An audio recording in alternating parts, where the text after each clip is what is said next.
Afternoon, everyone. Today we are going to discuss another disease, that is epilepsy. Epilepsy.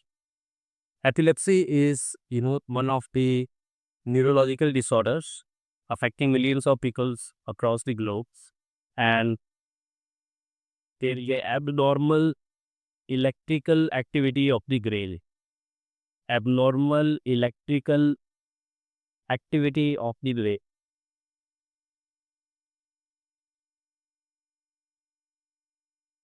When there is a abnormal electrical activity of the brain, it could result in alteration in motor and sensory coordinations or psychomotor coordinations that we call epilepsies. But there is there are two terms, seizure and epilepsy. So there is a very minute difference between these two terms. You might heard about seizure versus epilepsy.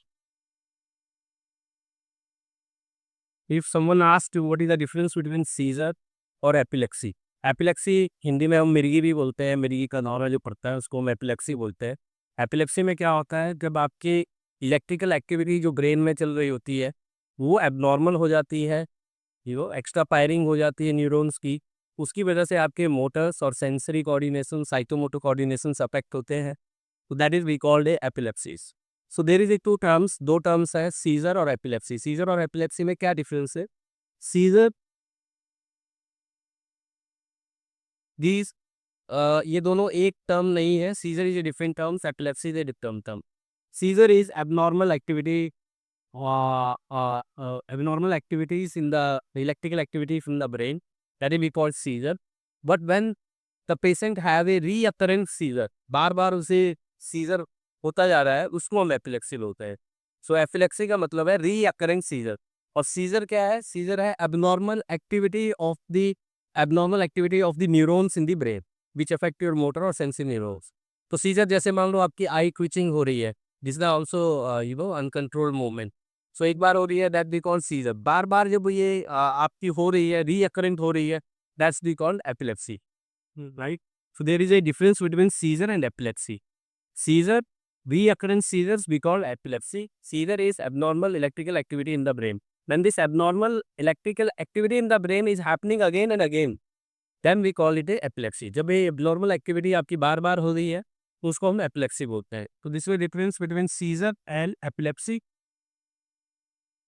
Now, etiology. What are the etiology of this epilepsy? etiology means reason. किस वजह से ये मिर्गी, किस वजह से, क्या क्या कारण हो सकता है? कोई कारण हो सकता है आपका ब्रेन इंजरी, आपको ब्रेन में कोई इंजरी हो गई, एक्सीडेंट हुआ, कोई इंटरनल इंजरी हो गई, उसकी वजह से आपको एपिलेप्सी हो सकती है। सीजर हो सकते हैं, वो सीजर बार बार होने से एपिलेप्सी हो सकती है। आपके ब्रेन में कोई इन्फेक्शंस हो, ब्रेन इन्फेक्शंस, तो that infections could also could result in epilepsy. Brain में कोई इन्फेक्शंस है, बैक्टीरियल है, फंगस है, व्हाटएवर इन्फेक्शन है, वो इन्फेक्शंस भी आपकी मिर्गी को ट्रिगर कर सकता है। Then there is a some medications like antibiotics, some classes of antibiotics भी आपकी एपिलेप्सी को इंड्यूस कर सकती है। ठीक है, ब्रेन इंजरी हो गई, ब्रेन इन्फेक्शंस हो गए, कुछ मेडिकेशंस है जैसे एपिलेप्सी है, and of course environmental factor, genetic factors. Genetic factor का मतलब ये है, कोई आपके पहले से आपके दादा को, पापा को फैमिली हिस्ट्री में एपिलेप्सी मिर्गी होती आ रही है, so that person will be more prone, तो हो सकता है उसको भी एपिलेप्सी हो सकती है। तो these are the major reasons जिनकी वजह से आपको एपिलेप्सी हो सकती है, right? Then there is a types, epilepsy के types. So we have classified these into different types. One is your tonic tonic seizure. Tonic seizures में क्या होता है? टॉनिक सीजर में आपकी बॉडी जो है वो रिजिड हो जाती है। When your body is rigid like this, that is because tonic seizure. बिल्कुल रिजिडिटी होगी बॉडी की, मूव ही नहीं हो रही है, so that is our tonic seizure, right? Then second is your clonic seizure, and of course recurrent seizure is epilepsy, right? So clonic seizure में क्या होगा? पहले कॉन्ट्रैक्शंस, रिलैक्सेशन और रिलैक्सेशन फॉलोड बाय कॉन्ट्रैक्शन और कॉन्ट्रैक्शन फॉलोड बाय रिलैक्सेशन। पहले कोई चीज contract कर रहा है मसल्स, फिर रिलैक्स कर रहा है, कॉन्ट्रैक्ट कर रहा है, रिलैक्स कर रहा है, तो दैट उस मेरी फॉर्म बोलते हैं clonic, clonic seizure, that is your clonic. तो टॉनिक, टॉनिक में आपकी बॉडी रिजिड हो रखी है, that is your tonic seizure. Clonic seizure is your when your body is contract हो रही है, रिलैक्स हो रही है, that is your clonic seizure. Got it? Then there is a your tonic clonic seizure, tonic clonic seizure. Tonic clonic seizure में क्या होता है, जैसे दो वर्ड है, तो टॉनिक का मतलब क्या है, आपकी बॉडी रिजिड हुई, फिर कॉन्ट्रैक्ट हुई, फिर रिलैक्स हुई, rigidity then contraction then relaxation, और rigidity relaxation then contraction, that is your tonic clonic seizure. Tonic seizure कौन से सीजर हुए, जिसमें आपकी बॉडी रिजिड हो गई है, rigidity of the body, rigid. Clonic जिसमें आपकी बॉडी रिलैक्स कर रही है, कॉन्ट्रैक्ट कर रही है, रिलैक्स कर रही है, कॉन्ट्रैक्ट कर रही है, that is your clonic seizure. Tonic clonic seizure क्या हुए, बॉडी रिजिड, फिर रिलैक्सेशन, फिर contraction, body rigid then relaxation, contraction, like that. Then there is a tonic seizure. A tonic seizure वो सीजर होते हैं जिनमें आपकी टोन ही चली गई, टोन चली गई, आप एकदम फेल डाउन हो सकते हैं, राइट, आपकी बॉडी पूरी तरह रिलैक्स होगी, there is a tonic, a tonic, tonic tonicity जो है बॉडी की वो सारी खत्म होगी, that is the a tonic seizure, right. Then there is a myoclonic seizure. Myoclonic seizure is single jerk, जैसे ये पहले यार में ऐसे फेंक लो एक बार में अनकंट्रोल्ड वे में, that is your myoclonic seizure, right. Single jerk is your myoclonic. तो there is difference between myoclonic and clonic. Clonic में क्या हो रहा है आपका, कॉन्ट्रैक्शन फिर रिलैक्सेशन, कॉन्ट्रैक्शन रिलैक्सेशन। अगर ये पेन है तो आप फेंक रहे हो, फिर उठा रहे हो, फिर फेंक दे रहे हो, फिर फेंक दे रहे हो, that is your clonic. Myoclonic में सिंगल जर्क, एक बार आपने एकदम से टाइट किया पे, that is your myoclonic seizure. Then there is a febrile seizure as well, as its name indicate, febrile seizure वो सीजर होते हैं जो आपके टेम्परेचर, हाई टेम्परेचर की वजह से बच्चों में आते हैं, that is a febrile seizure, febrile, right. Then there is a status epilepticus as well, जब आपके सीजर जो है वो मोर देन 2 मिनट्स और 5 मिनट्स तक जा रहे हैं, that is called status epilepsy. So these are the different types of seizure, and as I told you, बार बार जब सीजर होते हैं उसी को एपिलेप्सी कहा जाता है। तो कौन से टॉनिक है जिसमें बॉडी रिजिड है, क्लॉनिक है जिसमें रिलैक्सेशन कॉन्ट्रैक्शन, टॉनिक क्लॉनिक है रिजिडिटी देन कॉन्ट्रैक्शन रिलैक्सेशन, ए टॉनिक है जब आपकी टोनी खत्म हो गई पूरी तरह बॉडी रिलैक्स होगी, myoclonic single jerk, febrile due to fever, status जब आपके मोर देन 2 मिनट्स और approximately up to 5 minutes you are getting the seizure. So these are the different types of seizures, and epilepsy can involve whole brains और can involve particular part of the brain, या किसी part को involve करेगी या पूरे पूरी brain को involve कर सकती है। So that we call simple and partial seizure as well. There is a complex seizure as well. So that depends upon your involvement of the brain. अब आपका पूरा बॉडी इन्वॉल्व है, पूरा ब्रेन का पार्ट इन्वॉल्व है, that will be called complete seizures. Then these are the incomplete seizure where there is simple and partials, right? These are the different other sides of epilepsies. Now important is pathogenesis, right? Pathogenesis of epilepsy में आपको दो चीजें समझनी है, because this is abnormal activity of the neurons which results in alteration in motor coordination or sensory coordination or psychomotor coordination. So first I think you know how this signal is moved across the neurons. So you know in neurons there is a vesicles, एक vesicles है जहाँ पे chemical store है, उस chemical को हम neurotransmitters बोलते हैं। वो केमिकल आपका एसिटाइल कोलिन भी हो सकता है, एड्रेनलिन भी हो सकता है, नॉन एड्रेनलिन भी हो सकता है, डोपामिन भी हो सकता है, सेरोटोनिन भी हो सकता है। There are so many types of chemicals. So neurons में वेसिकल्स में ये केमिकल स्टोर है। होता क्या है, whenever there is a stimulus any signals then there is a movement of positive ions sodium ions, क्योंकि रेस्टिंग मेम्ब्रेन पोटेंशियल कितना है आपके न्यूरॉन्स का, -70 millivolt. This is your resting membrane potential. Right. तो रेस्टिंग मेमोरी की potential है -70। जब आपका कोई स्टिमुलस जनरेट होगा, then there is transmission of signal from one neuron to another. तो क्या होगा उस केस में, क्या होता है, आपकी जो सोडियम आयंस है एक्स्ट्रा सेलुलर फ्लूइड में, वो सोडियम चैनल है यहाँ पे न्यूरॉन में, वो ओपन होंगे। उन सोडियम चैनल के थ्रू ये सोडियम जो एक्स्ट्रा सेलुलर फ्लूइड में है, ये मूव करेगा बाहर से अंदर। ये अंदर जाएगा sodium.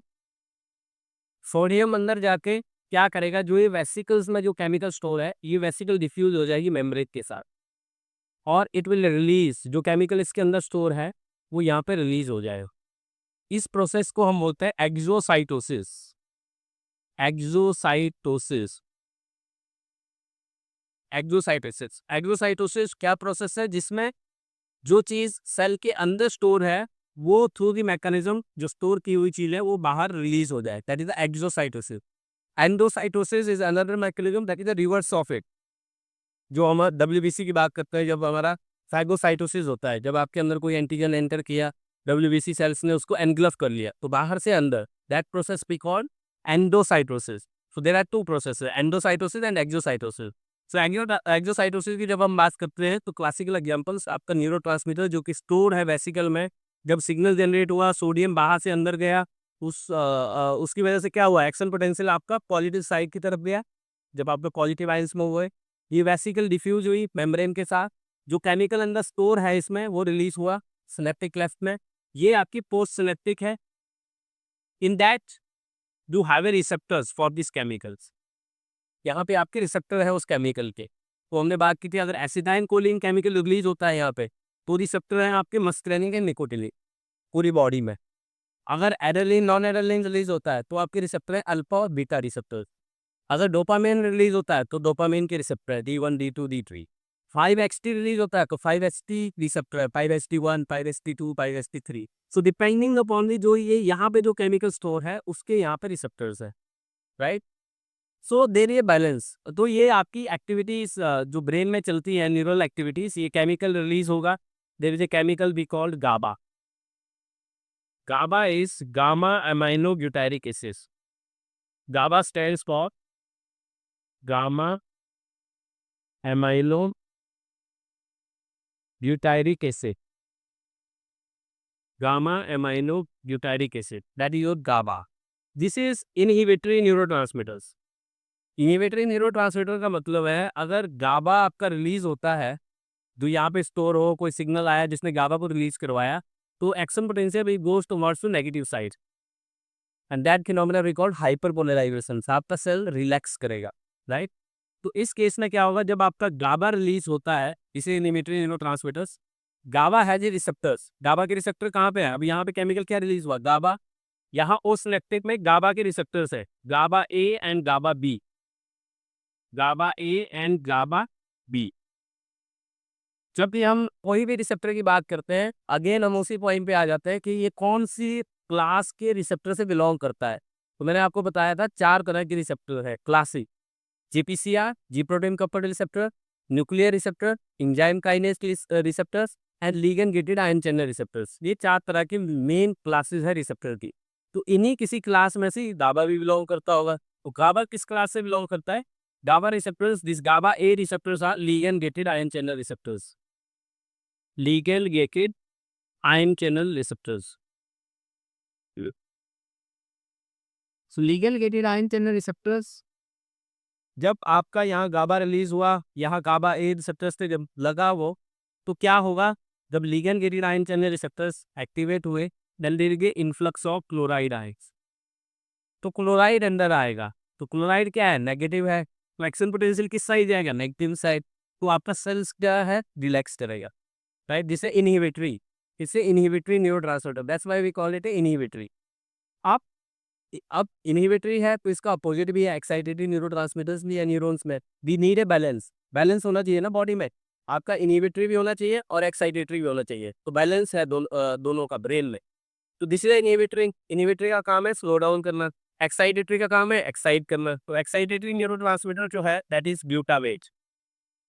Glutamate, glutamate is your excitatory neurotransmitter. तो अगेन ग्लूटामेट भी कहाँ पे स्टोर है, यहाँ पे वेसिकल में, राइट।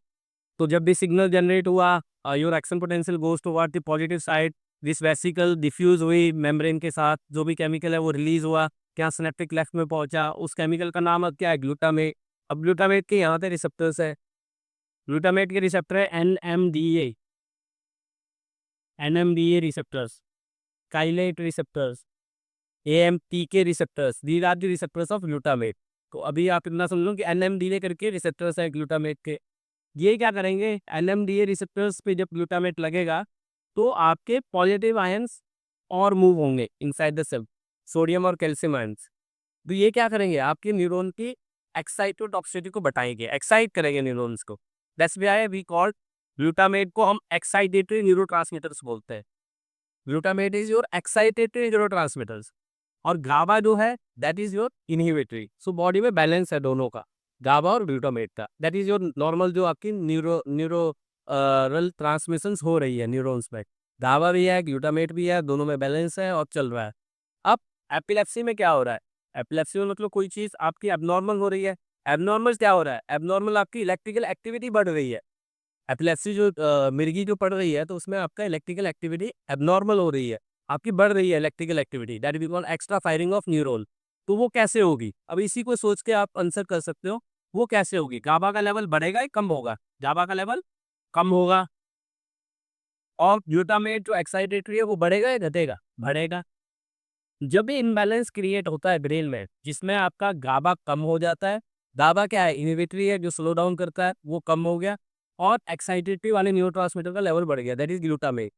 तो उसकी वजह से क्या होगा, ultimate effect is abnormal electrical activity in the brain. तो आपको सीजर आ सकते हैं। What is that is its mechanism. तो again if I tell you clearly, so इतना तो आपको समझ आ गया कि एपिलेप्सी में दो न्यूरोट्रांसमीटर्स का मेजर रोल है, excitatory and inhibitories. So this one is GABA is inhibitory neurotransmitters और glutamate is excitatory। तो दोनों का क्या है, बैलेंस है।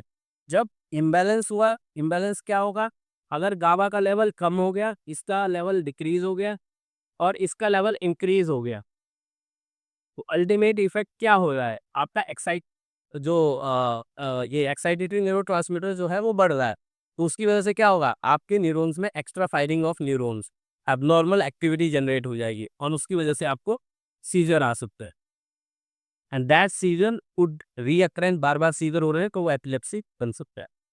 ठीक है, this is your possible mechanism. अगर आप एंटी एपिलेप्सी मिर्गी में जो दवाइयाँ देते हैं उसमें आप देखोगे हम देते हैं जो दवाइयाँ, इसका लेवल बढ़ाए, कौन सा लेवल बढ़ाना चाहोगे इस केस में, इसका लेवल बढ़ा है गाबा का, क्योंकि एपिलेप्सी में क्या हो रहा है, आपकी फायरिंग ज़्यादा हो रही है, तो फायरिंग को स्लो डाउन करना है, तो आप ऐसी दवाई दोगे जो कि गाबा के एक्शन को बढ़ाए या गाबा के लेवल को बढ़ाए ब्रेन में, तो आपका स्लो डाउन होगा और इस ग्लूटामेट के लेवल को कम करे। तो ये इस तरह की दवाइयाँ हमारी मार्केट में जो कि गाबा के एक्शन को पोटेंशिएट करती हैं, गाबा के लेवल को बढ़ाती हैं, और एक्साइटेटरी जो है ग्लूटामेट इसके लेवल को कम करे, लेवल को कम करे या इसके रिसेप्टर को ब्लॉक करे, या आप सोडियम चैनल जो कि सिग्नल जनरेट कर रहा है उसी पे ब्लॉक कर दो। तो सोडियम चैनल अगर ब्लॉक होगा तो जो केमिकल स्टोर है वेसिकल में वो डिफ्यूज नहीं होगा, डिफ्यूज नहीं होगा तो आपका न्यूरॉन स्लो डाउन होगा। तो हमारे पास सोडियम चैनल ब्लॉकर्स भी हैं जो हम एपिलेप्सी में यूज़ करते हैं। मिर्गी की दवाइयाँ देखोगे तो वो सोडियम को ब्लॉक कर देंगी, कैल्शियम को ब्लॉक करेंगी जो कि पॉजिटिव चार्ज है, और जो काबा है क्लोराइड आयन के इन्फ्लक्स को बढ़ाएगी।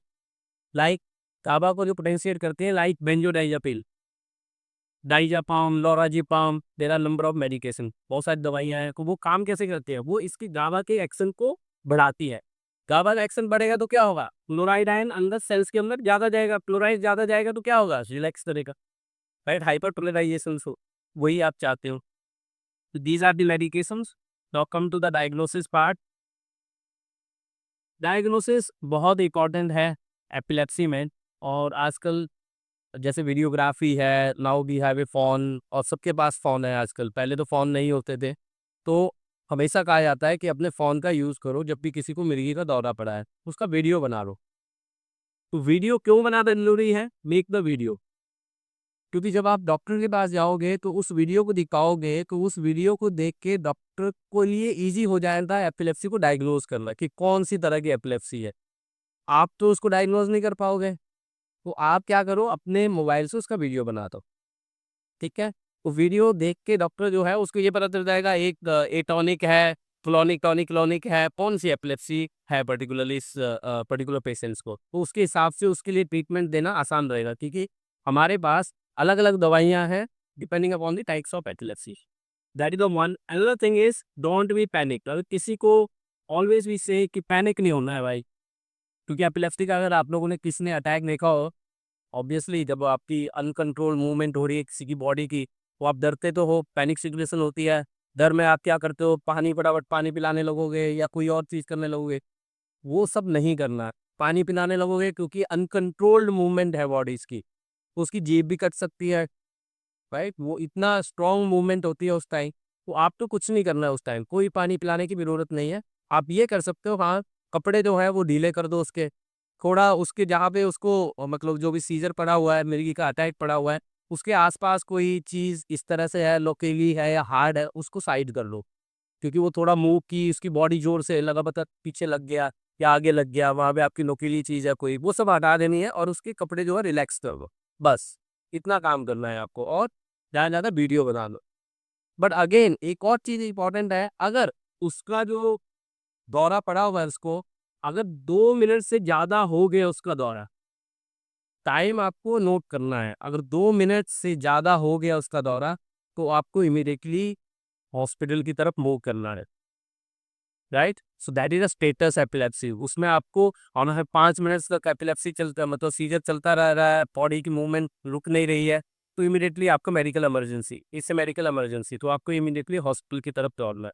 Otherwise normally seizures is less than 2 minutes, तो आपकी जो एपिलेप्सी के मेरे के दौरे पड़ते हैं वो 2 मिनट तक आप थोड़ा सा काल्म डाउन हो जाओ, बाकी उसको वैसे आराम से छोड़ दो, पंखा वगैरह चला दो, हवा वगैरह, बस इतना सा काम करना है। बाकी और काम नहीं करना है कि जूता सुंघाने लग गए या कोई पानी पिलाने लग गए या कुछ ऐसी चीज़ें, दीज आर नॉट जिससे आपको उसको डिस्ट्रॉय कर सकते हो। तो these are the diagnosis, these physical symptoms play a major role. जब भी आप डॉक्टर के पास जाएँ तो नहीं गुफाती से कि हाँ, इसको पहले रिजिडिटी हुई थी, फिर फॉल करेक्शन, फिर इतनी जोर-जोर से वो हिला। तो वीडियो जब होगा तो वो आपको बहुत हेल्प करेगा डायग्नोसिस में डॉक्टर को। अनदर थिंग इज ईईजी, कि जब हॉस्पिटल पहुँच गए तो वो ईईजी करेंगे, इलेक्ट्रोएन्सेफेलोग्राम। ये इलेक्ट्रिकल एक्टिविटी ब्रेन की चेक करता है। जैसे ईसीजी था, ईसीजी किसकी एक्टिविटी चेक करता है? हार्ट की, इलेक्ट्रोकार्डियो। अब सी की जगह क्या है? E, electroencephalo, encephalo is related to brain and gram. So graphical activity और electrical activity of the brain when you are presenting on the graph, that we call EEG. Cardiac activity when you are presenting on a graph, graphy ना, it's graphy, on a graph. जब आपने इसी देखा होगा, कोई graph के paper पे आता है ना, उसकी पी इंटरवल, क्यू इंटरवल, तो what it represent, it's a electrocardiography, it's a measurement of electrical activity of heart on graph. इसमें क्या है, ई, सी जो है वो रिप्लेस हो गया ई से, that we call encephalo. Encephalo means with respect to brain, brain के कॉन्फ्लेक्स में। तो इलेक्ट्रो एनसीफेलोग्राफी, फिर से electrical activity of the brain on the graph, right. So EEG से आपकी एबनॉर्मल एक्टिविटीज पता चल जाएगी क्या क्या है। तो that is our diagnosis with respect to epilepsy. Of course अगर कोई इन्फेक्शंस आप सस्पेक्ट कर रहे हो कि इन्फेक्शन की वजह से हो सकता है इसको सीजर हो रहे हैं, तो आप ब्लड टेस्ट करोगे, राइट।